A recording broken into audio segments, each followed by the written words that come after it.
வந்துட்டோமே நாம வயல்வெளியில. வானத்துல இடி சத்தம் தாங்க முடியல.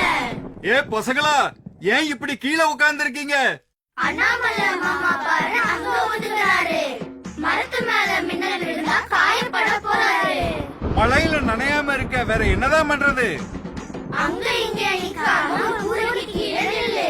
கூரை எதுவும் இல்லைன்னா இப்படி கீழே உட்காரு, இப்படி கீழே உட்காரு. மின்னலுடன் கூடிய இடி சத்தம் கேட்கும் போது நீங்கள் ஒதுங்க இடமில்லாமல் திறந்த வெளியில் இருந்தால் தரையில் அமர்ந்து இப்படி காதுகளை நன்றாக மூடிக்கொள்ளவும். முக்கியமாக உங்கள் குதிகால்கள் ஒன்றை ஒன்று தொட்டுக் கொண்டிருக்க வேண்டும். மின்னல் தாக்கும் அபாயம் உள்ளவைகள் உயரமான மரங்கள், மின் கம்பங்கள், மின் கம்பிகள், நீர் நிலைகள் என்பதை மறக்காதீர்கள். ஆகவே அவற்றிடம் இருந்து விலகி இருங்கள். விழிப்புடன் இருப்போம், தயாராக இருப்போம். வழங்கியவர்கள் தேசிய பேரிடர் மேலாண்மை மற்றும் தமிழ்நாடு பேரிடர் அபாய குறைப்பு முகமை.